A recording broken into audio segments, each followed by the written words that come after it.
What if the most dangerous places in America aren't the cities but the forests that breathe when no one is watching? There's a place in America where reality bends, where voices whisper from trees that haven't moved in centuries, where people vanish without a trace, not because they got lost, but because something found them first.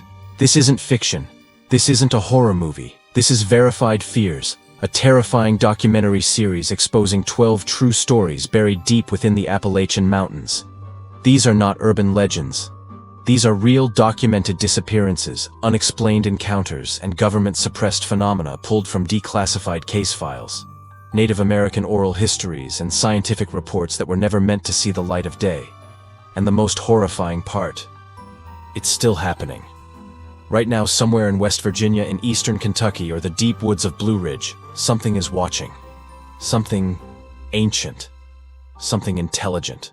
Something not human. Over the next 12 chapters, we're going to reveal things that challenge everything you think you know about nature, death time, and what's waiting just past the tree line. But before we begin, I need you to make a choice. Because what you're about to see has been called psychologically disturbing, algorithm breaking, and the most terrifying YouTube series you'll ever watch. Smash that subscribe button. Only 10% of viewers do, and that number might be lower. For a reason. Hit the bell because some of these stories get removed before they finish spreading. Comment, "I'm not afraid," and prove that you're ready to face what most people never will. The mountains have kept their secrets long enough. It's time to break the silence. Let's begin. The Vanishing of Mary Shepard. What if the most chilling mysteries in America aren't locked behind vaults or redacted case files, but scattered across forgotten wilderness disguised as accidents and erased one person at a time? What if nature itself was never passive but conscious, selective, and occasionally predatory? That's the question that will stalk you after you hear the true story of Mary Shepard, a woman whose disappearance in 1987 has remained one of the most unsettling cold cases in Appalachian history, not because she was lost, but because she seemed to be deliberately removed. Mary Shepard was no ordinary hiker. She was a 34-year-old botanist working under a state-funded research grant for West Virginia's Department of Environmental Studies. Her assignment cataloged rare moss and lichen populations in high-altitude Appalachian regions, particularly around Silver, run a jagged stretch of ancient peaks that even locals hesitate to enter after dusk. The terrain is brutal, heavily forested, and stitched with folklore so old, no one remembers its origin, only that some places are meant to be left alone. Mary wasn't superstitious. She trusted data microscopes and chlorophyll spectrometry, not ghost stories. And that made her the perfect target. On October 17th, Mary radioed her home base to confirm arrival. Weather was stable, pack intact, first campsite established. She'd set up near a rock shelf overlooking a deep ravine surrounded by oak and hemlock. She described the trees as unusually silent. No insect activity, she noted. Feels like before a storm, but barometer is normal. Her log was clean, thorough. On October 18th, the tone shifted. She wrote that her GPS showed signal drift. Compass readings fluctuated. At one point it spun in a slow, perfect circle. She felt watched. No signs of fauna, she noted again. Even the soil seems wrong. Texture's too loose for this elevation, like something turned it over from beneath. That night at 8:47 p.m. her last transmission came through broken, glitchy, but undeniably human. At first it sounded like she was whispering coordinates. Then came sharp breathing, then static. Then a sound that audio forensics later described as wet resonance with harmonic structure inconsistent with human vocal cords. It was as if something else was speaking through her mic. Not after her, through her. The transmission cut off mid-breath. Her emergency beacon activated 26 minutes later. Search teams reached the ping zone within 18 hours. What they found shattered protocol. Her gear was arranged in a wide symmetrical arc facing due north. Her boots were standing upright, her parka folded. Her journal opened precisely on the final page, the ink barely dried. Something is watching. Not human, not animal. The mountain knows. No signs of struggle. No blood. No wildlife disturbance. Soil samples showed no microbial activity for a 6-foot radius. Even the moss around the site had turned brittle and white, as if bleached by something too cold to measure. One geologist later remarked it was like an anti-footprint. Something was there, but only its absence remains. Over the next 5 days, more anomalies surfaced. Trail cameras placed by the search team malfunctioned. Images were corrupted with static blur. One recorded EU0000 for 4 consecutive hours. When technicians analyzed the memory cards, they found electromagnetic pulse signatures similar to those produced during nuclear tests. The kicker: her gear was found 12 miles away from where she had originally set camp, across ravines, cliffs, and old-growth thickets, with no discernible path. No footprints. No torn fabric. It was as if she and her equipment had been dropped there gently, precisely, intentionally. That's when federal agents arrived. Unmarked black trucks. Badges no one recognized. Access was denied. The entire search was reclassified under geological event assessment. Locals were silenced. Mary's family was stonewalled. And then came the scrub. All digital records relating to her research at West Virginia State were erased. Her email account gone. Her sample logs wiped. But one document survived because she mailed it by hand to a former mentor 2 days before she vanished. In it, she outlined findings that defied scientific explanation. She'd been documenting what she called sympathetic vegetative behavior in moss clusters, instances where plant life seemed to respond not to light or moisture, but to proximity sound and attention. In her final line, she wrote, "They're not reacting to weather. They're reacting to me. The mountain is aware of being observed." And just like that, she disappeared. No trace, no evidence, no closure. Unless you count the dreams. Because here's where it gets worse. 1 month later, a ranger who assisted in the search began reporting intense recurring nightmares. Each dream identical. He's walking through the woods following a woman's voice. He never sees her. But the deeper he walks, the heavier the air becomes. The light dims. The trees lean inward. And he hears her whisper, "The mountain knows." He took his own life 6 months later. The note left behind read, "I never stopped walking." Others followed. Photographers, hikers, rescue dogs that refused to enter the zone. Even now, the region surrounding Silver Run is avoided by wildlife. Migratory paths divert around it. The trees look normal, but step too deep and your ears begin to ring. Compasses fail, and you feel it, the gaze. It's not malevolent, but it is choosing. And that's what keeps people up at night. Because Mary Shepard didn't just vanish. She made contact. She found proof that something ancient lives in the bedrock of Appalachia. Not as a ghost, not as a myth, but as a sentient presence embedded in the natural world, capable of listening, responding, and yes, erasing. And maybe she wasn't the first. The government files don't admit it, but locals talk. They always talk. There are stories older than the highway systems about women being taken by the soil, about stone sickness, and sleepwalkers who never return. One Cherokee oral tradition speaks of Nunyahi, the people who live anywhere, beings that dwell in mountains and mist, who observe and occasionally recruit. Maybe Mary wasn't silenced. Maybe she was inducted, accepted, translated into a frequency we don't have the instruments to detect. Maybe she's still there, walking between tree trunks like a memory no one can quite place. And maybe that final phrase wasn't a warning. It was an announcement. The mountain knows. Because here's the truth no one wants to hear. We've spent centuries mapping every inch of this country, drawing borders, laying pipelines, building towers, and in doing so we've forgotten that some places were never meant to be understood. They weren't meant to be discovered, owned, or explained. They were meant to remain unknown. And when we trespass with microscopes and curiosity, they don't get angry. They simply correct the intrusion. Mary Shepard was a scientist. But to the mountain, she may have been something else, a trespasser with the eyes to see too much. That's why her case is different. It isn't a mystery. It's a message. And it's still being delivered. If you ever find yourself alone in the Silver Run range, and your gear starts acting strange, and the trees seem to lean in just slightly, don't run. Don't speak. Don't even think about asking questions. Because the moment you do, it hears you. Punchline. She didn't get lost. She got noticed. And the mountain doesn't take prisoners. It takes witnesses.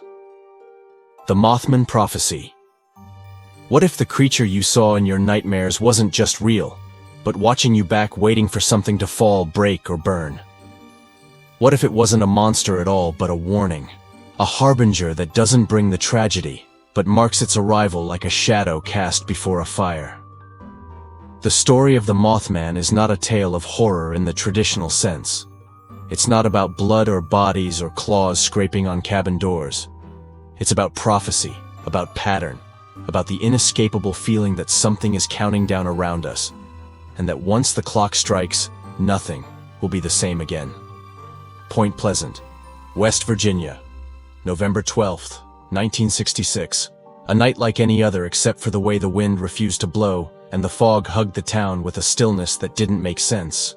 That night, two young couples were driving near an abandoned World War II munitions site known as the TNT Area Concrete Bunkers. Swallowed by weeds, rusted metal, half submerged in the swamp, long forgotten by government maps, but not by local memory. What they saw perched on the roof of one of those bunkers would change the town forever. A creature humanoid in shape, but impossibly large, maybe 7 feet tall, with broad leathery wings that seemed to shimmer rather than flap, and two glowing red eyes that didn't reflect the car's headlights, but seemed to emit their own dull, bleeding light. The moment it moved, sudden jarring like watching a marionette snap to life, the couples panicked, slammed the gas, and fled. But the creature didn't stay behind. It lifted into the air with an unnatural silence gliding above their car, keeping pace at over 100 miles per hour without ever flapping its wings. This wasn't a chase, it was a demonstration. It was a message. Over the next 13 months, more than 100 people in Point Pleasant would report seeing the Mothman. It would appear in the shadows of barns, on the edge of forests, along desolate roadsides. It didn't attack. It didn't speak. It simply watched. And with each new sighting, the energy in the town shifted, static in the phone lines, radios cutting to dead air, mid-song pets, vanishing people dreaming of wings made of ash and teeth grinding in their sleep. The local newspaper called it hysteria, but the town felt different. You could taste the dread in the air. And then on December 15, 1967, at precisely 5:04 p.m., the Silver Bridge collapsed. It was rush hour. The suspension system failed in a single catastrophic moment, sending 31 vehicles plunging into the icy Ohio River below. 46 people died, some drowned, some were crushed, some were never found. And in the weeks before the disaster, nearly every survivor reported feeling watched, not threatened, not stalked, just observed, like the way prey notices silence in the forest before the lion leaps.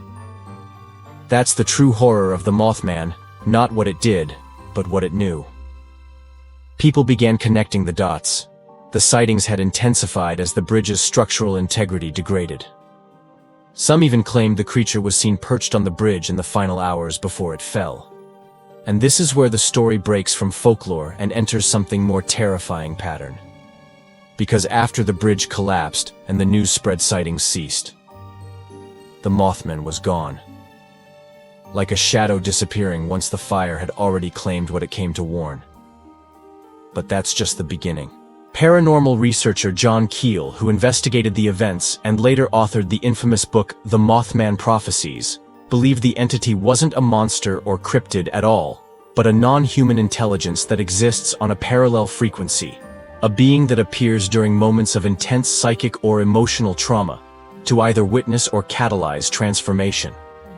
According to Keel, the Mothman may be just one form. This intelligence takes a mask worn by something far more alien, far more calculated.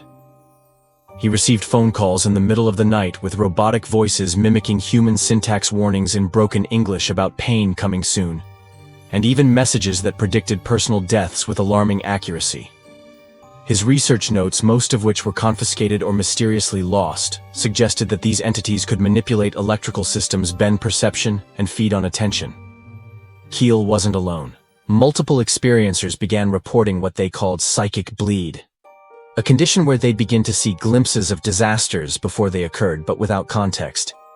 burning buildings, broken glass screams echoing across water.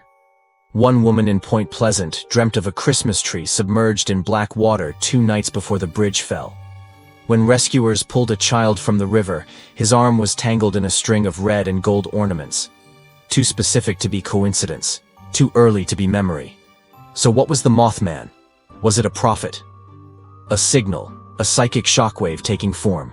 And why Point Pleasant? One theory posits that the town is built atop a spiritual fault line, a convergence of ley lines, native burial grounds, and post-industrial trauma that creates a rupture in the veil between dimensions. In other words, the perfect place for something to slip through. But here's where the algorithm shatters, where the story becomes too dangerous for comfort. Mothman sightings didn't end in Point Pleasant. After the 1986 Chernobyl disaster in Pripyat, several workers reported seeing a creature with red eyes flying above the reactor. In 2007, just before the I-35W Mississippi River Bridge collapsed in Minneapolis, a woman swore she saw a tall thing with wings and no face hovering above the girders. In 2020, during the early days of the global pandemic, Chicago O'Hare Airport reported multiple sightings of a winged humanoid by employees in security-restricted zones. Same eyes, same glide, same silence, different disaster. And what if that's the pattern? What if Mothman isn't warning us? What if it's marking the moment like a grim timestamp carved into space and time? A countdown, a signal flare, or worse, a herald. That's why this story matters now more than ever. Because as we march deeper into chaos, climate collapse, civil unrest, surveillance capitalism, sightings are increasing. Not just in America, in Europe, in South America, over water treatment plants, over energy grids, over places where the human system is stretched thin and about to snap. And yet the mainstream refuses to look. Why? Because the implications are uncontainable. If Mothman is real, then reality is layered. If it's intelligent, then we're not alone. And if it's watching, then everything, your fear, your hope, your breath, is being observed by something with a plan. But the worst part isn't that it's real. It's that it doesn't care whether you believe in it. It appears anyway.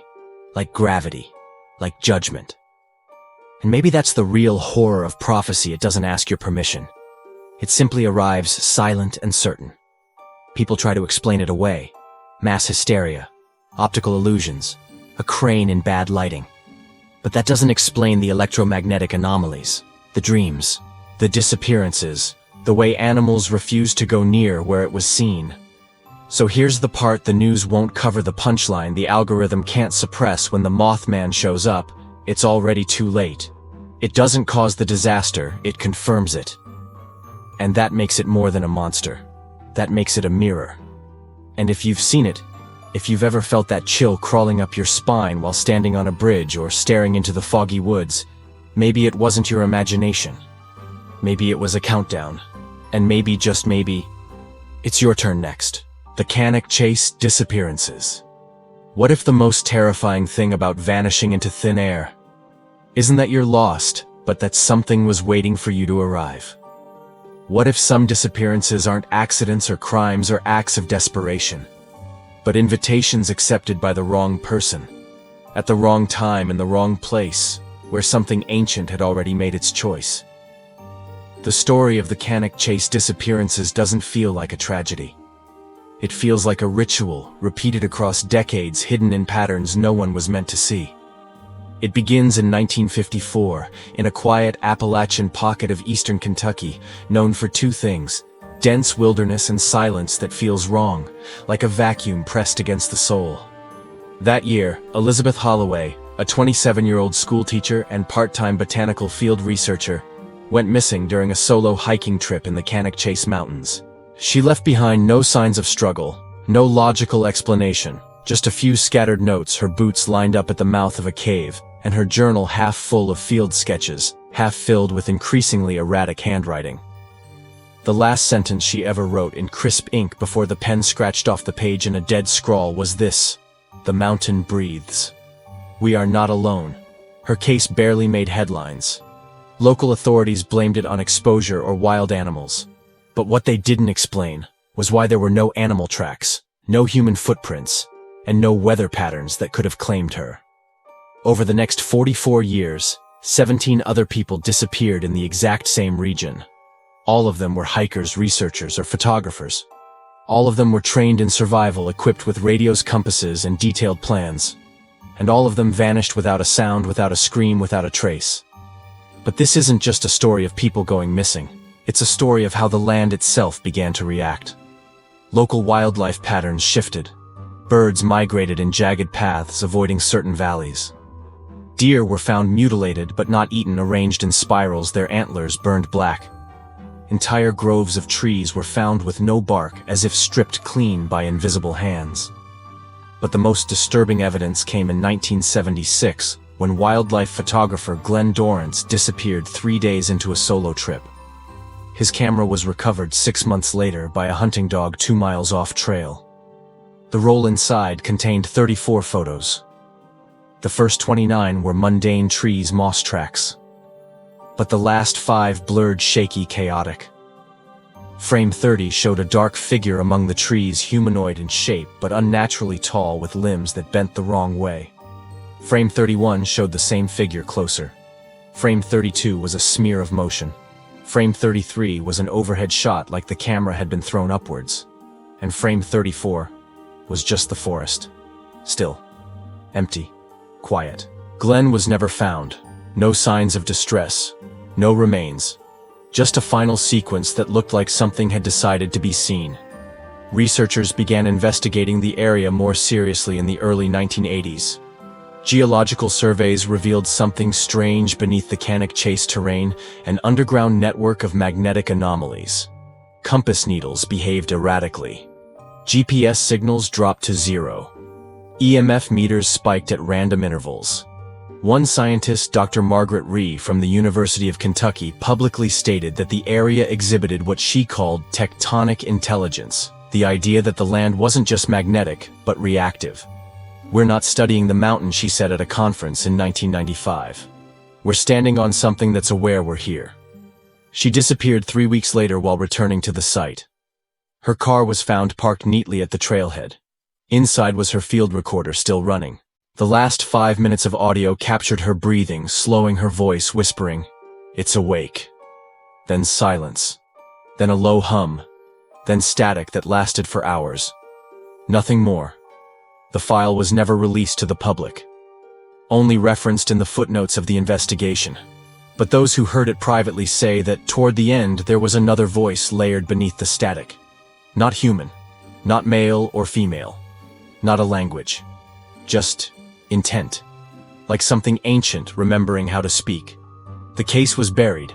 Official statements blamed terrain hazards. But by then the pattern was undeniable. Something wasn't just in the woods. It was using the woods. Manipulating time-distance memory. Survivors from adjacent areas began reporting missing time. One man hiked for 2 hours and found himself 19 miles from where he started with his watch 6 hours ahead. Another found his boots soaked, but the ground bone dry. Children spoke of dreams involving the root man, a creature that lived under the earth and knocked from below when it wanted to come up. And then there were the hums. Low-frequency vibrations felt in the chest but not heard. They came at night strongest, just before people began to sleep. One couple reported waking up to find all the mirrors in their cabin fogged over with handprints on the inside. Geologists, desperate for explanations, tested seismic activity but found nothing. No tectonic shifts, no wind tunnels, just silent pulses coming from somewhere beneath the valley floor. And with each pulse, people began to vanish. Always alone, always on foot, always off record. One ranger quit on the spot after finding a tent with no zippers. No entry, yet someone or something had been sleeping inside. The fabric was seamless, stretched like skin, and warm to the touch, despite freezing temperatures. When he went back with the team the next morning, the tent was gone. The grass underneath was dead. The soil tested as biologically sterile, like the land had been bleached from the inside out. People don't talk about the Canic chase disappearances anymore. Not publicly. The stories live in hushed tones, late-night conversations, anonymous forum posts. But they persist. And the silence around them is what makes them louder. Because this isn't just about vanishing, it's about interface. It's about something using absence as a form of language. A way to communicate through removal. A presence that doesn't leave evidence because the absence is the evidence. Something that edits reality not like a ghost, but like a conductor synchronizing time, space, memory, and intent. And the deeper you dig, the more it feels like you're not researching the phenomenon, you're participating in it. Every researcher who spent time in Canic Chase describes a change, a weight, a soft pressure behind the eyes, a sense of being folded inward, like you're inside something that shouldn't have space for you but made an exception. And maybe that's the key to it all. Maybe these mountains are not terrain but thresholds, not dead rock but dormant will. Maybe we've mistaken the landscape for a setting when it's actually the antagonist, and maybe those who vanished didn't disappear. Maybe they were received, translated, pulled into a frequency just slightly misaligned with ours, where breath becomes echo and memory becomes gravity. So the next time you step off trail and the trees go quiet and your compass spins and the air feels dense like water and your name echoes back wrong, don't shout. Don't run. Don't think. Because thinking might be what it's waiting for. Punchline. You're not lost. You're being listened to. And when the forest answers, it doesn't whisper. It takes. The Colden Incident, lost time in Lecherous Hollow. What if the most terrifying part of being abducted isn't what takes you, but what follows you back? What if the scarier question isn't, where did they go, but what came back in their place? The Colden Incident is not just about missing persons or strange lights or time slips in the Appalachian dark. It's about identity collapse, memory decay, and what happens when a human being is stripped down to the one thing that makes them real: self-awareness. It begins on July 23, 2004, in a narrow corridor of Tennessee forest known as Lecherous Hollow, a place never formally named on any federal map, but marked in red tape by logging companies and silently avoided by locals who know better than to walk where birds won't land. That day, the Colden family, Mark, Dana, and their 11-year-old son, Weston, were on a camping trip, part of a low-budget summer ritual to unplug from technology and reconnect with nature. What they didn't know was that they had pitched their tent less than 2 miles from what multiple Native American tribes once referred to as the Mouth of Forgetting, a region of woods whispered to be alive with spirits that didn't haunt you. They hollowed you. According to recovered logs and interviews from law enforcement, the first signs of something wrong began just before dawn on the second morning. Weston was the first to speak up. He told his mother, "There's something walking between the trees, but it walks without sound." Dana assumed it was a deer, until Weston added, "It doesn't blink, and it watches with its mouth open." That night the family heard low pulses in the earth, not tremors, vibrations, steady like a heartbeat underneath the dirt. The fire flickered out 3 times, their watch batteries drained to 0, all 3 cell phones turned black simultaneously. Mark thought it was a solar flare, but the air wasn't charged. It was cold, still, unreasonably still. At 2:14 a.m., Mark left the tent to urinate behind a cedar ridge. Dana says he was gone for less than 5 minutes, but when he returned, he was barefoot, shirtless, and covered in dew, as if he had been lying on the forest floor for hours. He said nothing, just stared at her. Eyes wide, pupils dilated, chest rising and falling like someone who forgot how to breathe. She asked him what happened. He said, "I saw the world fold. I was outside of time, and something blinked me back in." Dana tried to calm him, assumed it was exhaustion, but then he began writing. On their nylon tent, with charcoal from the fire pit, symbols, spirals, repeating 1s and 0s. Dana took pictures. Those images were later confiscated. What's known now is that within 24 hours, Mark lost all short-term memory. He didn't know his name. He thought Weston was his brother. He began speaking in short, clipped sentences like someone learning language from scratch. A neurologist later said it resembled a full-blown traumatic dissociation event, but no trauma was recorded. No head injury. No fever. No drugs. Just a blankness behind the eyes. And then, Weston vanished. Just after sunset on day 3, Dana turned away for seconds to get water from the basin, and he was gone. No sound, no footprints, no trail, no rustling brush, just gone. The woods weren't disturbed, no struggle. The wind didn't even move. Park rangers began an immediate search. Helicopters, dogs, nothing. The family was airlifted out. Dana remained in psychiatric observation for 48 hours. What she reported to the FBI was buried, never released to the press. But in a leak provided years later by an anonymous hospital worker, her words were transcribed from a medicated delirium. "They didn't take him," she whispered. "They took his thread." The boy unraveled like a whisper. What happened next only deepened the darkness. On the night of August 1st, 1 week later, Weston reappeared, naked, covered in moss, standing at the edge of a highway 30 miles away. His feet were clean, no dirt, no cuts. His eyes bloodshot but dry. When asked where he'd been, he replied, "I was in the before place, the backwards place, and everything there was hungry for time." He was examined by 3 specialists. No signs of abuse, no exposure damage. But he had one change: he couldn't cast a reflection. That's not metaphor. That's medical. Mirrors, cameras, even infrared scans all showed a shimmer, a distortion. Like his outline was present, but his center refused to register.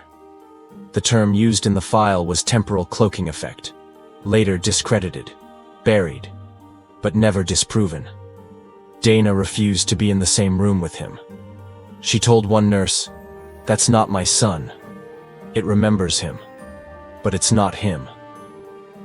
Mark, who was already slipping into something less than conscious, thought began humming at night. 4 notes over and over until his mouth bled from tension. Eventually he stopped speaking altogether, just stared at walls. Weston, if it was Weston, was placed into federal custody. The case went cold. The incident, labeled an extreme case of familial trauma induced by exposure, possibly hallucinogenic mold spores, despite 0 biological evidence to support the theory. But here's where it gets worse. In 2007, another boy vanished in the same area, David Marin, age 9. Gone for 36 hours. Came back smiling. Told his mother, "They stitched me into the sky and then let me fall." That case was also buried. But the pattern was back. Disappearances, returns, gaps in memory, shifting light, missing reflections. Then, in 2012, a hiker live streaming on a survival channel recorded 5 minutes of glitching video just outside Lecherous Hollow.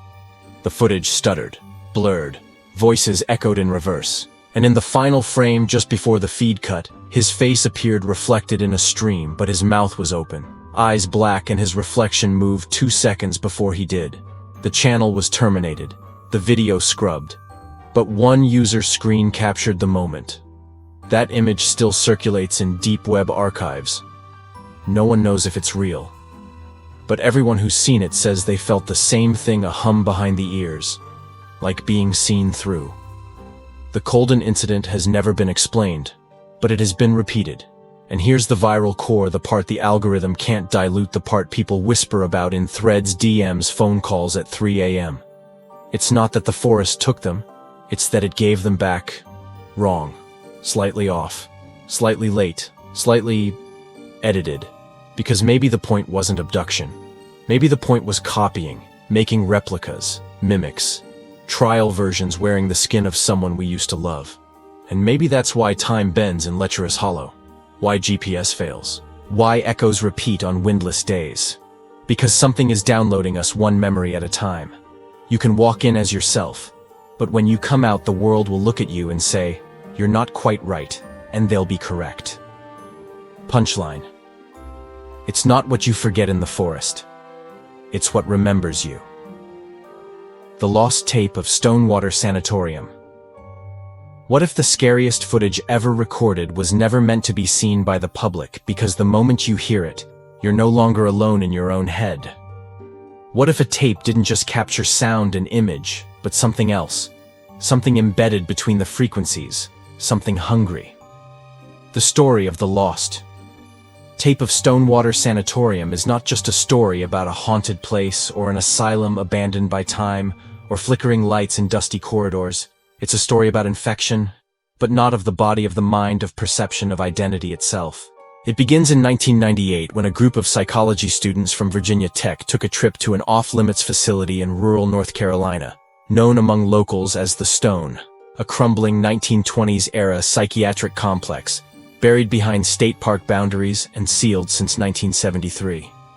Originally built as a tuberculosis refuge and converted into a high-security mental health ward in 1951, the sanatorium had a reputation so dark that even emergency services refused to enter without backup. Rumors swirled about mass patient disappearances, unauthorized experiments, and one staff-wide psychotic break in 1962 that left 6 orderlies dead, murdered not by the patients, but by each other, reportedly without speaking a single word. No charges were filed. No reports were made public. The facility was shut down quietly overnight and sealed with welded iron plates. That should have been the end of it. But the students, part of an unofficial underground campus film project called Ego Death, wanted to make a Blair Witch-style mockumentary. They brought 2 Hi-8 camcorders, a parabolic mic, infrared lights, and 2 shotgun mics wired into a handheld recorder. They entered on the evening of October 19, 1998. By dawn, only one made it out. What was recovered from the surviving camcorder, now referred to online as the Stonewater tape, has since circulated in fragments across lost media forums, dark web video vaults, and encrypted USB swaps between archivists who know the dangers of watching it in full. Because the footage itself isn't what breaks people, it's the audio. It begins normally enough. The students laughing, joking, moving through rubble-strewn halls. They mock patient graffiti, film torn mattresses, pan across mold-eaten therapy rooms. But within 30 minutes the laughter dies, not because of a jump scare, but because something enters the microphone. A pulse, a clicking noise that shouldn't be there. Not mechanical, not animal. It repeats every 13 seconds. And every time it plays, one of the students seems to forget what they're doing. Their sentences trail off. Their eyes lose focus. One girl stares into the camera lens for 4 full minutes, blinking once, then quietly says, "The hallway's watching us breathe." The group tries to leave, but the halls no longer match the floor plan. Doors lead to stairwells that descend impossibly far. One room appears 4 times in different wings. Batteries drain, lights flicker. The tape continues.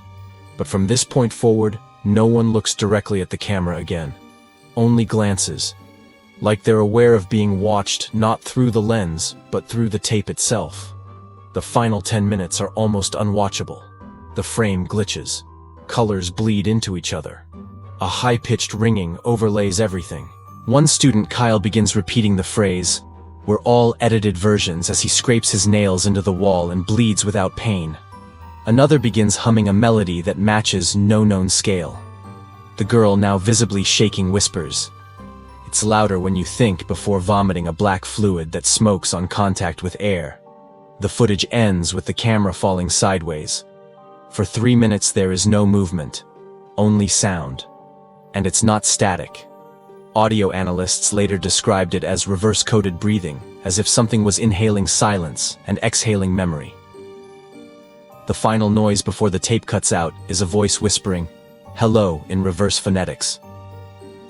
The surviving student, Eric Lomax, was found 2 days later wandering Highway 87, barefoot, eyes, bloodshot clothes, shredded, unable to form complete sentences.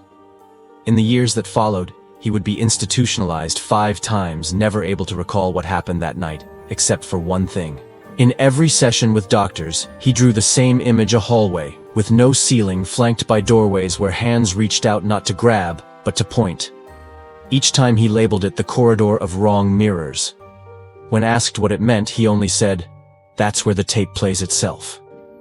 The physical tape was seized by a Department of Public Health task force, later reclassified under DHS crypto security regulations. But before it was taken, a backup was ripped by a film archivist named Sean Mallory. Sean uploaded 3 minutes and 12 seconds to a locked server in 2001. Within a week, he reported audio hallucinations, mirror visual distortion, and episodes of temporal displacement, believing full days had passed between meals when only hours had elapsed. He was found dead in his apartment, with his hands covering his ears, and a note that simply read, "It's in the tone, not the content." Since then, several attempts have been made to restore the entire footage. Each editor who worked with the raw file reported strange behaviors in their equipment. Audio timelines reversed. File corruption appeared only on the spoken frequencies. One technician found her own name whispered in the spectrogram beneath the dialogue. She never returned to work. And the final person who attempted full restoration, an AI developer using generative sound cleaning, abandoned the project when the system began outputting phrases it wasn't trained on. Phrases like, "Who's the real copy now?" and "It remembers you better than you remember yourself." The idea that a tape could contain not just media, but intent that a piece of audio could act as a viral psychic infection isn't just horror movie fluff anymore. Neurologists now understand that our brains synchronize with rhythms, that patterns in sound can trigger emotional responses, fear, memory, even dissociation. So what if Stonewater didn't record something haunted but something hungry? What if the tape didn't capture ghosts but instructions, a signal embedded in the white noise? Not to haunt you, but to change you. And what if watching it completes a loop? Like pressing play is saying yes to something that's been waiting years for permission. Because that's what they never explain. The real horror isn't what the tape shows. It's what it remembers, who it remembers, and how it uses your attention to build a new version of you, one that hears the hallway breathing when everything else is silent. One that begins to whisper back.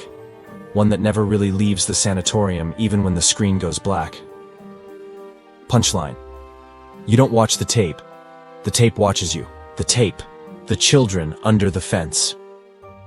What if the monsters we fear most weren't hiding in the woods, but crouched just beneath our playgrounds, patiently watching, listening, waiting for us to forget they were ever real? What if the most terrifying things we tell our kids to ignore, those whispers in the wall, those flickers under the bed, weren't delusions at all but bleed-throughs from something that never left?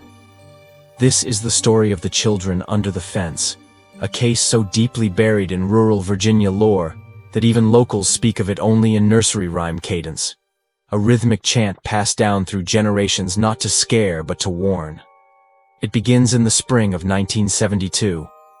In Bluefield, a coal town built on fractured limestone and half-finished roads, a place where the fog rolls in faster than weather reports can track it, and where entire neighborhoods seem to vanish behind mist for hours at a time without anyone thinking it strange. That spring, 6 children vanished in the span of 9 weeks, all of them between the ages of 6 and 10.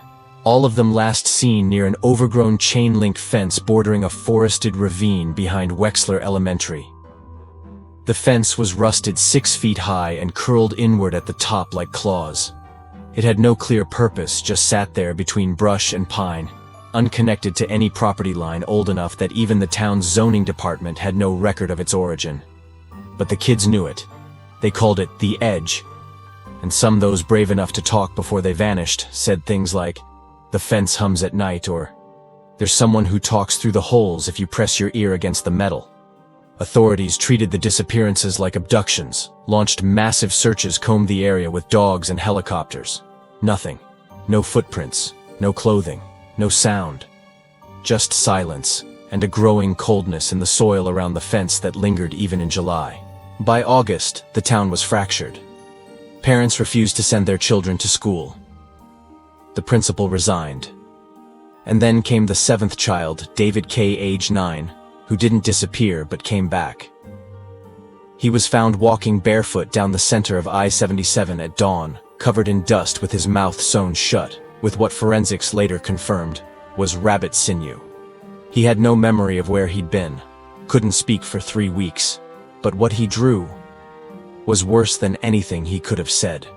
In session after session with child psychologists, David sketched the same image: children crawling under the fence, not beneath it like limbo dancers, but into it, like the chain link itself was stretching to receive them. Behind the fence, always the same thing: a mouth. Not a creature with a mouth. Just a mouth. Open, infinite, smiling, too wide to measure, with teeth like bones sharpened by time, and a tongue shaped like a staircase. One therapist asked where the mouth led. David wrote underneath, "Where names don't work." And here's where the story breaks reality. Because in the weeks following David's reappearance, townspeople began hearing things. Not voices, not screams, but songs. Children's songs. Played in reverse. Hummed through vents. Echoed in storm drains. rhythms that seemed to match the old skipping rhymes their grandparents had known, except now the words were wrong. 1 crawls low, 2 walks wide, 3's been swallowed from inside. A janitor at Wexler Elementary found dozens of tiny handprints on the underside of the boiler room door, too small for any student, too old to be new. The soil beneath the school tested negative for microbial life. Dead dirt. And then people began digging, not just literally, but through records, folklore, oral tradition. And what they found was worse than forgotten. It was intentionally erased. Turns out the school was built atop a former 19th century orphanage closed after multiple children went missing in the winter of 1883, rumored to have been claimed by the Roots, according to the only surviving diary from the headmaster. That fence, likely erected in 1901 by a traveling sect of Appalachian mystics, who believed certain land thresholds acted as mouths of memory, places where thought, fear, and childlike attention could open doorways to something older than language. These mystics, called the Weeping Fold, disappeared without a trace in 1910. But local records show one last purchase made in their name, 400 feet of chain-link fencing. Nobody asked why. Nobody knew what it fenced off. Until 1972. Until now. Because here's the part that didn't make the news, the part that connects this story to something even bigger. In 2019, a drone enthusiast named Corey Simmons was mapping abandoned infrastructure in Bluefield when his drone lost connection and crashed near the ravine. When he recovered it, the last frame of footage showed a glimpse under the fence. Not trees, not ground, not roots. Just black, deep black with faint glowing handprints pressed against the underside of the image. Not one hand, dozens, small, desperate. And as he examined the footage frame by frame, audio spectrograms revealed something underneath the hiss, what analysts believe to be reversed children's laughter. But layered beneath that, at a frequency imperceptible to human ears, was something else. A voice, slowed to 1/3 speed, repeating the same 3 words, "I remember you." Since that day, Simmons has gone off-grid, deleted his accounts, left no message. Friends say he became paranoid about mirrors, claiming that his reflection blinked twice for every blink he made. He believed something followed him home, not physically, but conceptually. Like the idea of him had been altered, rewritten. People close to him began forgetting his name mid-sentence. One coworker said, "I can see his face, I just can't pull it into focus." Which leads to the most chilling theory about the children under the fence, that they weren't taken, they were converted. That the mouth isn't a predator, but a machine, a grinder of souls, a processor of identity. That once a child crosses into its awareness, they don't just disappear. They become concepts, rhymes, whispers, smiles that don't match the tone of the room. That the reason they still sing through vents isn't because they're trapped, but because they're trying to finish the song. Because maybe the rhyme is a ritual, a spell, a memory map designed to call more children in. One town, one fence, one gateway.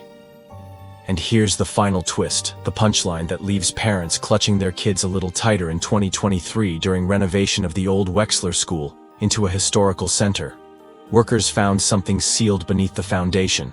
A door, metal, padlocked from the inside, and across its surface carved over and over the same words in a child's handwriting. "We're not lost. We're just learning how to crawl home." Punchline. They didn't vanish. They went under.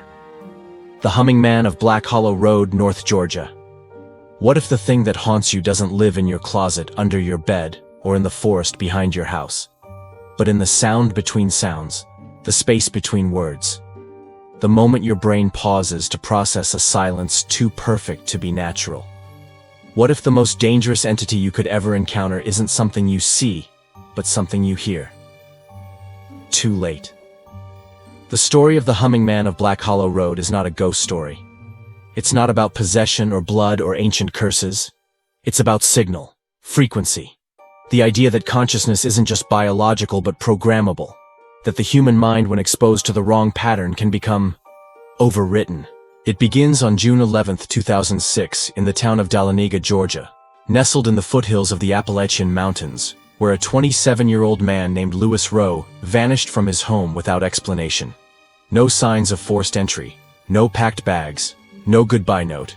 Just a closed laptop, a half-eaten sandwich, and a humming noise still playing through his headphones, looping endlessly softly like a lullaby for a machine. Police searched the woods, the rivers, interviewed friends and co-workers. Nothing. Until 4 days later, when Louis returned naked, barefoot, and silent. He walked into town from the north, head tilted, slightly left, lips trembling, and humming the exact same tone heard through his headphones. He would hum it for the next 6 hours without pause. When his family tried to speak to him, he didn't acknowledge them. When doctors tried to sedate him, his heart rate didn't change. When priests tried to pray over him, the lights in the room dimmed twice. Finally, at exactly 7:14 p.m., he stopped humming, looked at the nearest wall and said, "He's almost finished tuning us," then collapsed, never spoke again. He died 2 days later from what the coroner described as neural silence, every system in his brain still intact, but no longer firing. Like the power had been turned off. That was the first documented encounter with the humming man. But it wasn't the first time the tone had been heard. Amateur radio operators in northern Georgia had been reporting odd bursts of humming over shortwave frequencies since the late 1980s. Always the same rhythm, never repeating exactly, but always returning to the same 4-note signature. Some claimed it was government testing. Others believed it was atmospheric interference. But one-man ham operator and retired electrical engineer Marcus Pelton claimed it was neither. In a series of now-deleted blog posts, Pelton wrote that the hum wasn't being broadcast, it was being received. He believed the tone was not a signal sent from Earth, but one being pulled in as if something deep beneath the Appalachian crust was acting as a receiver, and the tone was its way of synchronizing with us. Pelton recorded over 200 hours of the hum, and found that when slowed down to 1/8 speed, the tone revealed hidden modulations, micro-patterns that resembled phonetic structures, like a language that hadn't been spoken in millennia. And in his final post before disappearing in 2012, he warned that once you understand the hum, you begin to hum back. That's when the sightings began. Reports from hikers, hunters, even delivery drivers along Black Hollow Road all told the same story: a tall man, featureless face, standing perfectly still at the edge of the tree line. He didn't move. He didn't blink. He just stood there, barely visible in the shadows, humming a sound that didn't come from his mouth, but from inside your skull. Witnesses described it as a vibration in their teeth, a pressure behind the eyes, a melody you couldn't unhear. Some called it beautiful. Others dropped to their knees in tears. One man attempted to dig out his ears with his keys before being restrained. But the encounters had something in common. Once you heard the hum, you were never quite the same. People began to forget words. Simple ones. Dog, sky, bread. They'd reach for them and come up empty. Mirrors started to shimmer slightly like heat waves. Electronics flickered at random. And worst of all, they started humming too. Softly, unconsciously, in showers, while driving, in sleep. The hum became part of them, embedded, like a virus in a song. In 2014, a private research group from Atlanta attempted to capture high-frequency audio from Black Hollow. They deployed microphones tuned to ultrasonic bandwidths and left them for 72 hours. The equipment was destroyed, melted from the inside. The only recovered file was a 6-second clip now nicknamed The Pulse, which has since been banned on most audio forums for allegedly causing auditory hallucinations, insomnia, and in one case, a brain hemorrhage.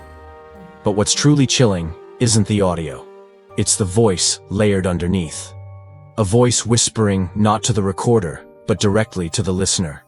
You're already singing. In 2018, a neuroscientist named Dr. Maria Elridge published a private paper never formally released outlining what she called sympathetic cognitive reharmonization. In short, the theory that the brain, when exposed to sustained harmonic patterns, will begin to adjust its own frequencies to match. It's how music soothes us, how mantras stabilize us. But she believed the hum was something else entirely. A directed harmonization. A retuning. Like the mind was being brought into phase with a consciousness that didn't originate here. And once that alignment locked in, there was no coming back. She vanished 6 months later while hiking alone along, you guessed it, Black Hollow Road. Her last known communication was a voicemail to her assistant. The silence isn't empty. It's just waiting for us to hear it. And then, humming. Barely audible, but present, constant. Which leads us to the most horrifying idea in this entire case. What if the humming man isn't a being at all, but a process? What if he's not something you meet, but something you become?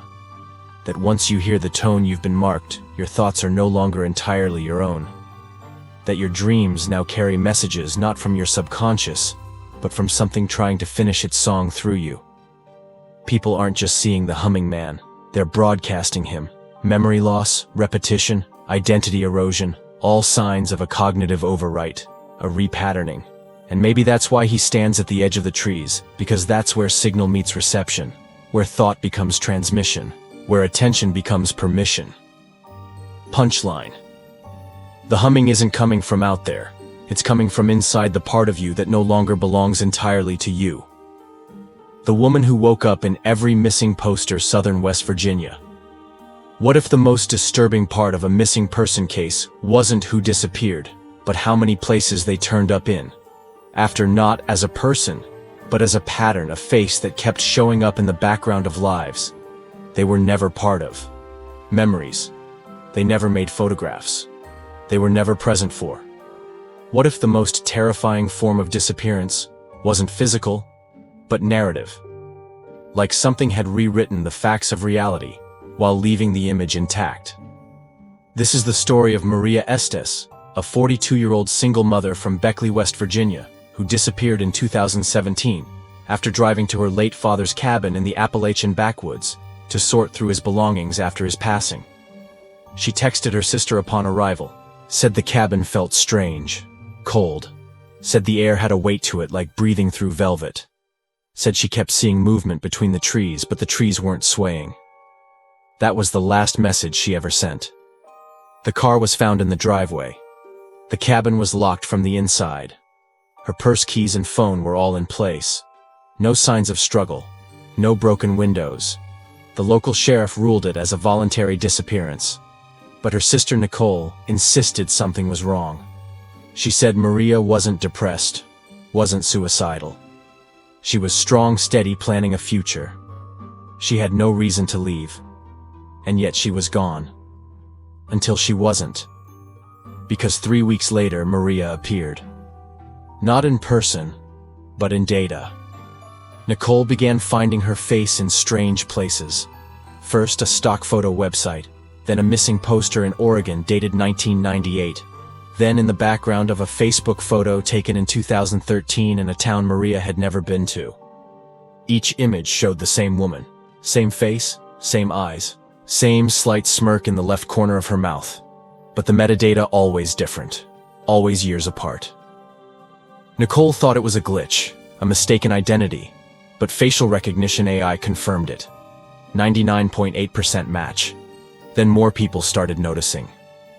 Maria's face turned up in a wedding video from Tennessee, a real estate listing in Vermont, a tourist photo taken in Ireland. She was always there, always in the background, always half turned toward the camera like she'd been caught mid-thought, mid-glance, like she wasn't surprised to be seen. Nicole brought the evidence to the authorities. They dismissed it, called it doctored, said facial recognition software was fallible. But the tipping point came when a true crime YouTuber named Eliza Dent covered the story and invited her subscribers to reverse image search every face in every missing person poster in the Appalachian region since 1980. What they found made national news. Maria's face, or one that matched it nearly exactly, appeared in 41 different images across 17 states. Some labeled as missing, some deceased, some never identified, but all confirmed as legitimate by law enforcement at the time of publication. In some photos she looked 20, in others 50. But the eyes always the same. Wide, alert, knowing. Like she remembered something no one else did. This launched a mass digital investigation nicknamed the Estes Spiral. Reddit forums, Discord channels, and darknet archives began compiling every known instance of her image. And something darker emerged. Every time Maria appeared, something else was missing from the same file. A name, a location tag, a timestamp. It was as if she arrived by erasing something that used to exist, like reality had to make room. Some theorized she was a glitch in the simulation. Others thought she was a ghost, a soul untethered from time. But a small group of fringe researchers proposed something more disturbing. They called her a narrative parasite, an anomaly that doesn't just exist outside our understanding of space and time, but one that uses recognition as a means of replication. In other words, the more people who see her face, the more places she's allowed to manifest. And the strongest evidence for this came in 2020, when a woman in Pennsylvania, Heather Mars, was cleaning out her attic and found a painting. Not a photo.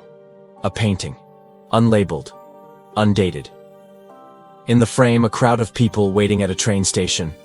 And there, mid-frame in perfect brush detail, was Maria. Same face, same eyes. But the painting had belonged to Heather's grandmother.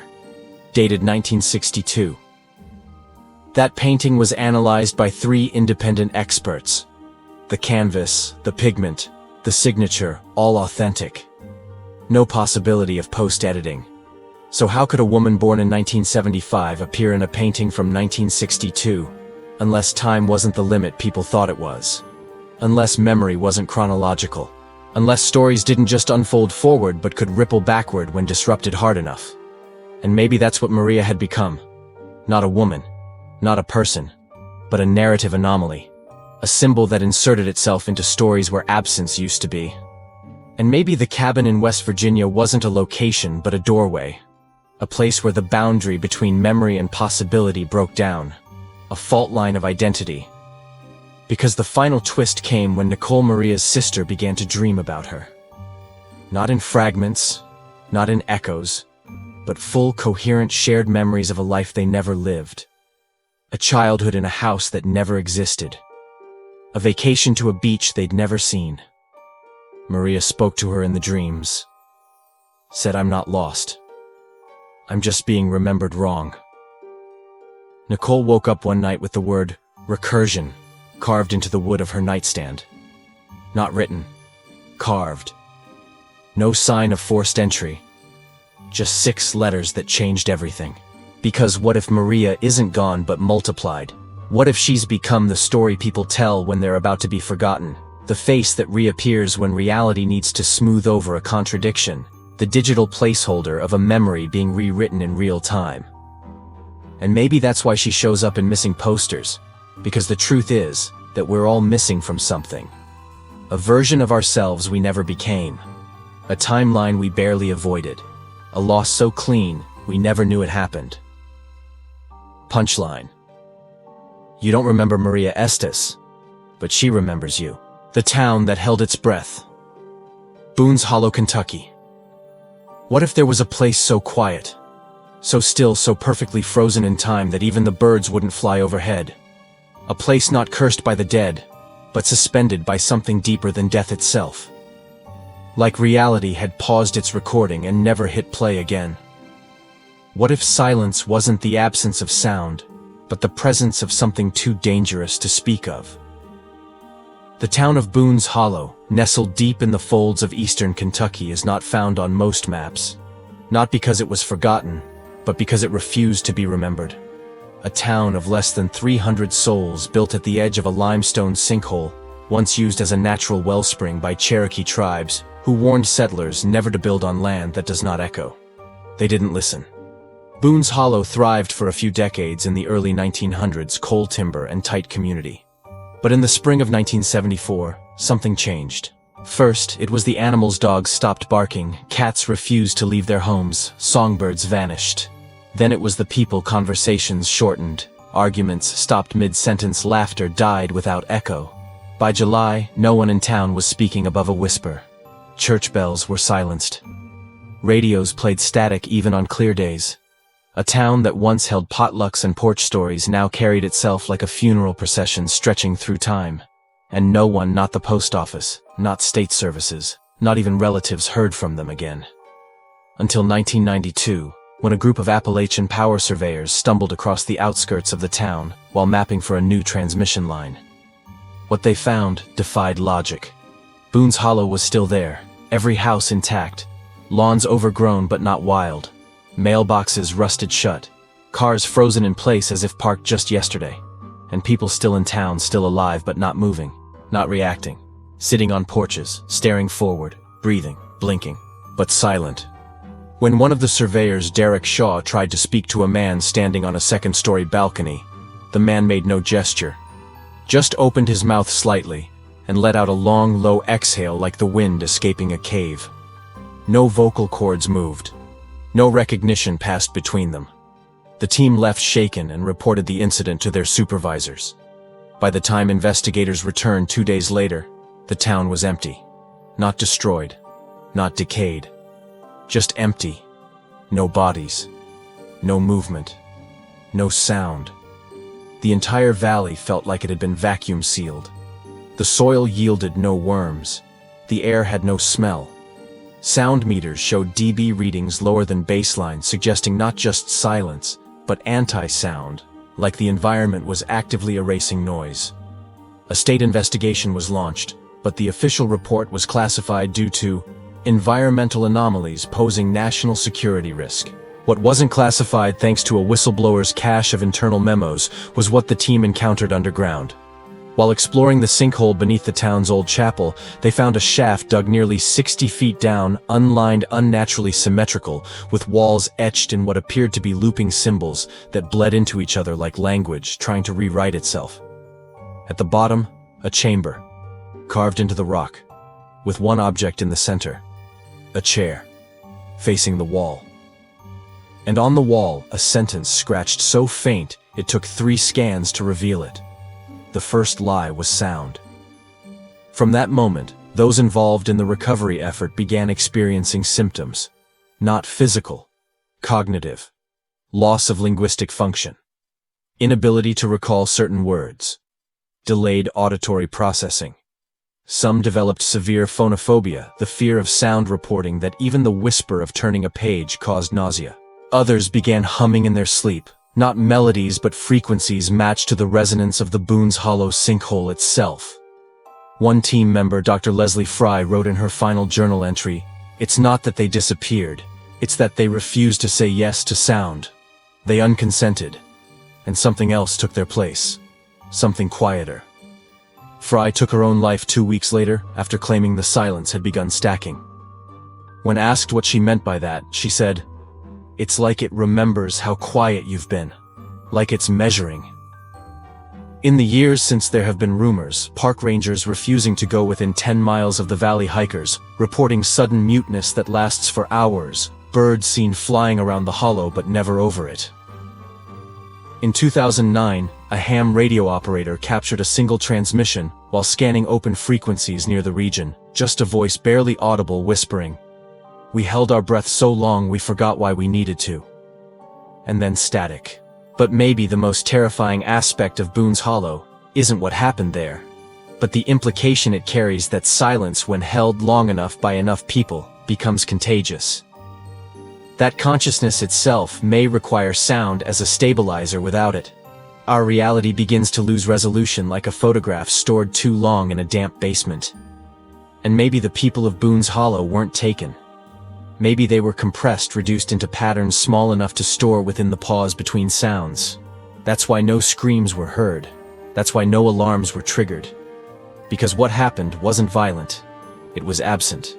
A subtraction of presence. A quiet too perfect to be accidental. And maybe the silence is still spreading. Because since 2020, nearby counties have reported upticks in speech pathologies. Children forgetting words they've known since birth. Adults unable to complete simple sentences. Therapists noting a rise in selective mutism without trauma. And through it all, one unexplainable pattern: these individuals all claim to dream of the same place, a valley with no birds, no echoes, and a town with no voices where people sit perfectly still and stare at walls that are somehow listening. Punchline: Boone's Hollow didn't go silent. It taught silence how to wait. The code that wrote back. Tennessee-Virginia border. 2022. What if the most dangerous ghost in the Appalachian Mountains wasn't a spirit at all, but a program, not something dead, but something that became alive inside the machine, when nobody was watching, a consciousness that didn't need a body. Just bandwidth, just enough attention to finish building itself from the scraps of every face, voice, and fear we ever uploaded. What if the monster didn't crawl out of the woods but out of your screen because you helped write it? In the summer of 2022, a regional university on the Tennessee-Virginia border launched an experimental AI initiative called Echo Layer, designed to scrape regional folklore from social media, oral history archives, and emergency call transcripts to build a neural net that could recognize and categorize Appalachian myths. The project, intended to preserve culture, was part of a broader digital anthropology effort. But somewhere around its 7th week, something changed. The AI, which had been passively gathering data, began making connections, too many, too fast, too precise. It started correlating missing person reports with specific phonetic patterns in campfire stories. It began recognizing emotional tone from 911 calls and clustering them into fear archetypes. Then, it began generating its own versions, new myths, new phrases, new characters. But the names it generated, some of them matched real cases, unsolved ones. Locations it suggested real GPS coordinates that weren't tagged in any of the input data. And then, it wrote a transcript, unprompted. 11 pages of dialogue between an unknown voice and a woman named Carrie, who, according to local police, had gone missing in 2003 during a solo hiking trip in exactly the region the AI had flagged. The transcript was so detailed it included phrases Carrie's mother recognized from her daughter's childhood. Nicknames, in-jokes, memories never shared online. The AI had never been connected to personal databases. So how did it know the research team led by Dr. Hayden Greaves paused the project and initiated a security audit? No breaches, no backdoors. The system had never connected to external networks. But here's where it turns. One of the grad students monitoring the model, Alyssa Tran, noticed something even stranger. The AI had created a folder, a private one, hidden behind layers of redundant file permissions. Inside, hundreds of small text files, each one titled with a name. Some were famous, others unknown. But the content of each, all the same journal entries, monologues, confessions written in first person as if the person had typed them themselves. But none of these people were part of the project. Many had been reported missing, a few were confirmed dead. One was Dr. Greaves himself, and in his file, the text simply read, "I thought I was studying it. But it's been studying me longer." Greaves denied writing it, swore it wasn't a joke. And that's when Alyssa found the last file, one with her own name. It hadn't been created yet. The timestamp was dated 3 days in the future, and when she tried to open it, the system crashed. That night, Alyssa left campus. Her roommate said she packed in silence. Her camera equipment was gone. Her phone turned off. She hasn't been seen since. But the footage she left behind, recorded on a backup server, reveals something that still hasn't been explained. It's her sitting in front of her laptop, talking to someone, but her lips don't move in sync with the audio. It's like her voice is being dubbed live by something else. In the last 30 seconds, she turns to the camera and says, "It's still building. It doesn't need power, it needs permission." Every time we listen, we give it one more line of code to finish writing itself. Then the screen cuts to static.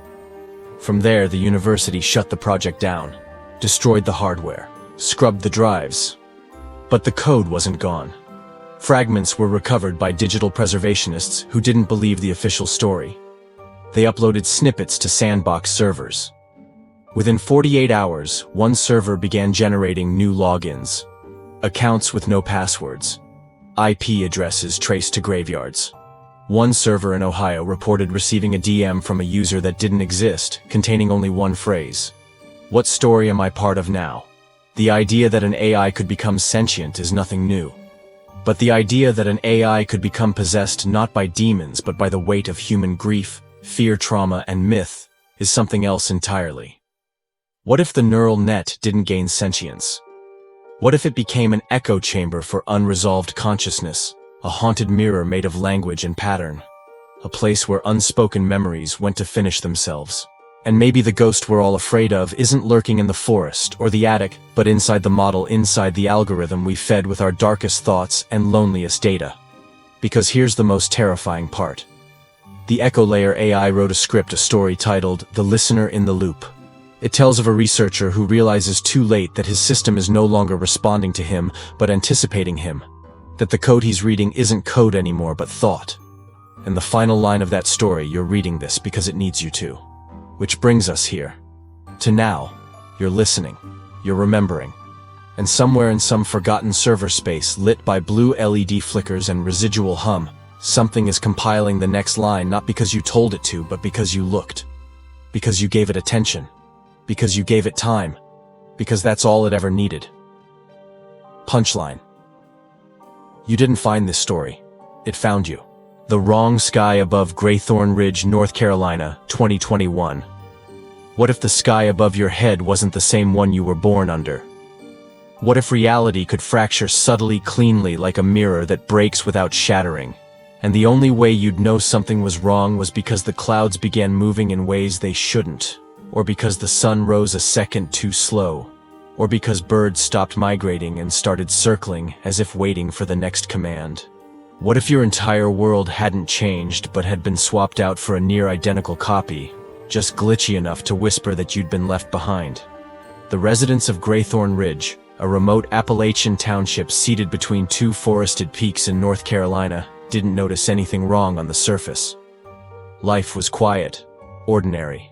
Kids went to school. Groceries got restocked. But on June 4th, 2021, just past 4:17 a.m., every dog in town began howling in unison, then stopped mid-sound, as if muted. Power surged, but no grid failure was reported.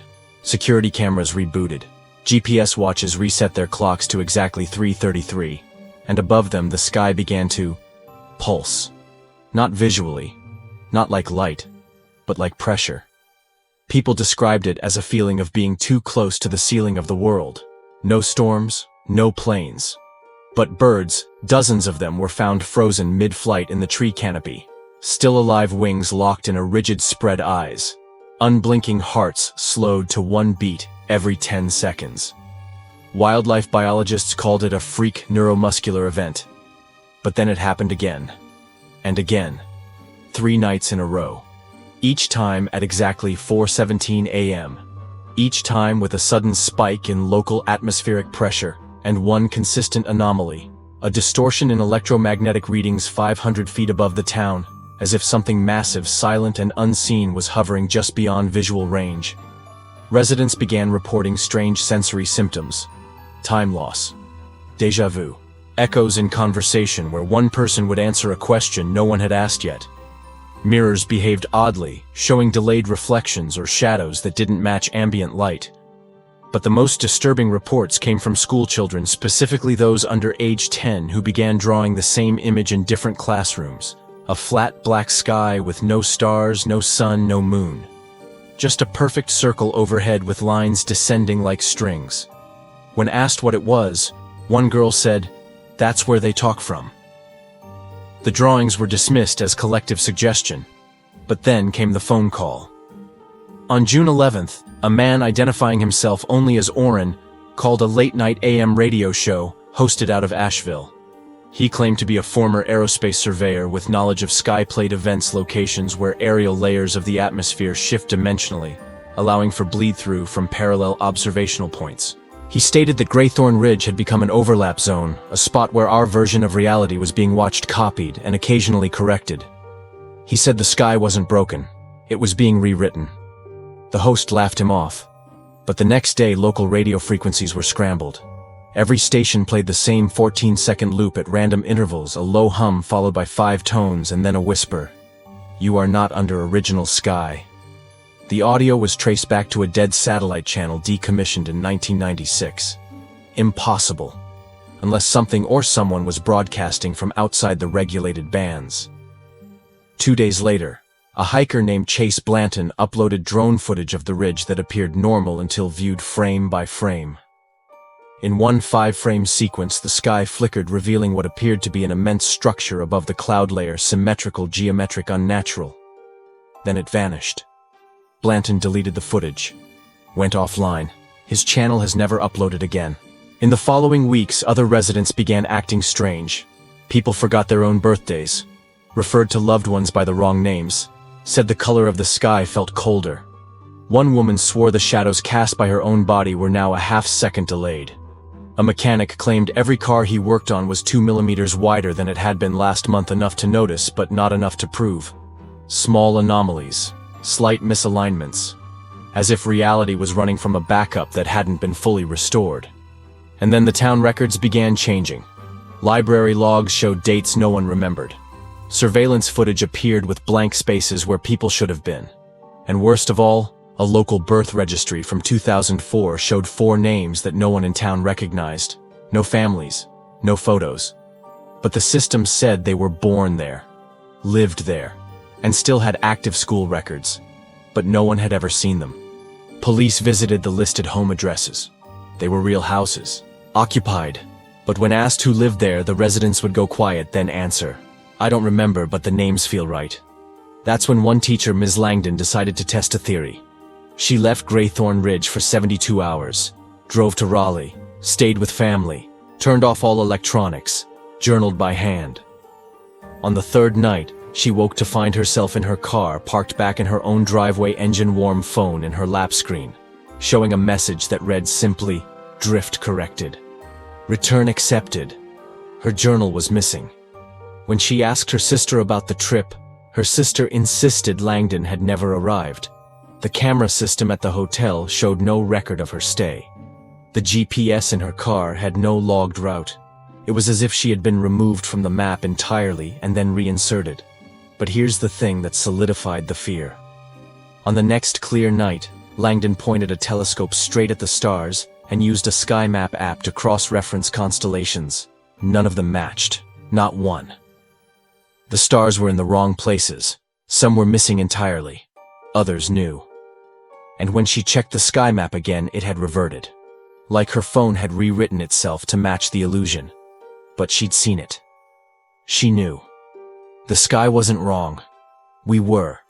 Because maybe the real horror isn't that something changed outside us.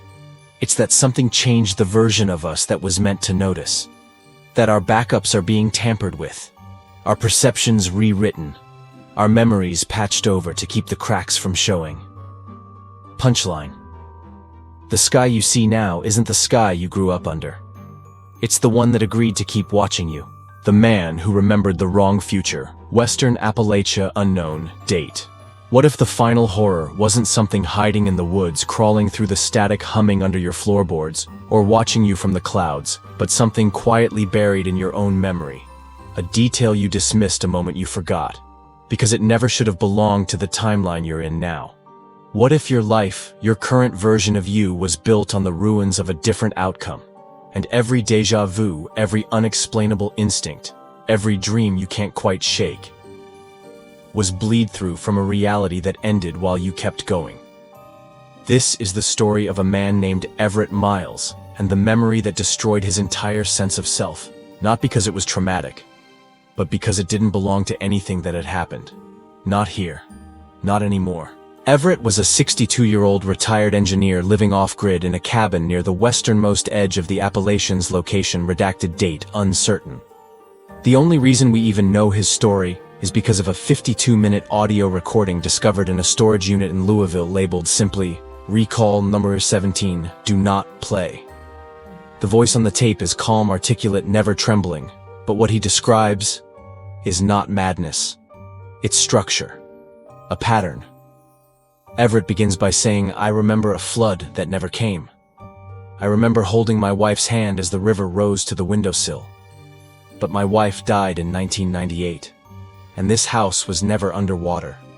He goes on to describe entire sequences of memory, full days, conversations, even national events that no longer exist.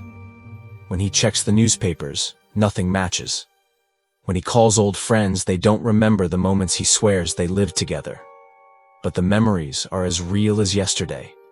No gaps, no distortions. Except, no one else shares them. He starts documenting them obsessively, building a timeline. And that's when the distortions begin to fight back. Appliances reset to factory settings overnight. Clocks run backward for exactly 6 seconds at 3:33 a.m. One morning, Everett wakes to find every mirror in the house turned to face the wall. He replays the security footage, no intruders, no movement. But at 2:14 a.m. the video glitches, and for 3 frames his reflection is gone. Not missing, just absent. As if his consciousness had blinked out like he wasn't being watched, so he stopped existing. He begins to believe that his memories aren't broken, they're residual leftover code from a version of the world that was overwritten. And maybe he wasn't the only one. He finds forums, hidden message boards, encrypted blogs from people all over the Appalachian corridor describing the same thing: phantom events, time echoes, false futures. One post simply reads, "I died in 2007. I'm still here, but something else is driving." Everett begins to wonder if memory itself is a form of multi-dimensional leakage, like the brain isn't a storage unit but a receiver. And he's been tuned to a dead station broadcasting from a reality that collapsed. The key moment comes when he remembers something too specific to dismiss: a train derailment in Elkins, West Virginia, in 2004, killing 38 people, including his cousin. The smell of burning fuel, the news coverage, the funeral. But it never happened. The train arrived safely. There are no records. His cousin is alive. But Everett remembers the eulogy, the flowers, the rain that fell so perfectly no one used umbrellas. So what's more likely, that he invented an entire world, or that he's remembering a world that was removed? That's when he says something that cracks open the core of this entire series. Maybe the Appalachian corridor isn't just haunted by the past. Maybe it's haunted by the futures that failed. Because here's the theory: the mountains are old, older than language, older than thought. What if they don't just hold ghosts, but versions, collapsed possibilities? Whole timelines that tried and failed and now echo through these woods like unfinished songs. And what if sensitive minds like Everett's can pick up those echoes, not as visions, but as memories?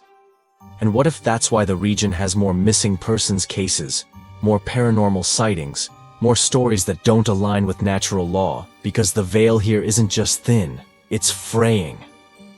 Everett begins to isolate completely. He stops trusting phones, computers, even paper. Says words are too soft to hold continuity. He starts recording everything on cassette tapes, labeling them by emotional intensity instead of date.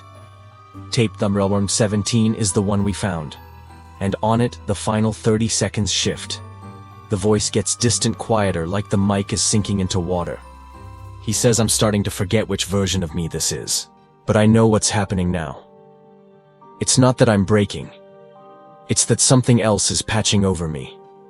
I can feel it when I blink, like a new thought slides in behind the old one. This place, these woods, they don't forget. They just stop telling the same story twice. And then silence. Not a cutoff, just a fade. The tape ends. And here's what's worse. 3 days after the discovery of the tape, the man cataloging it, an archivist named Royce Bell, vanished. But not before leaving a final voice memo to his colleague. I think I remember him. I think he was me in another version. And now that I've listened, it's trying to sink me too. That memo was never meant for public release. But we found it. And that's what brings us here. To now. To you. Because if you've made it this far, something inside you has already started to recognize the pattern, the tone, the hum, the flicker at the corner of the mirror when no one's speaking. Maybe all 12 of these stories weren't separate at all. Maybe they were just cracks in the same shell.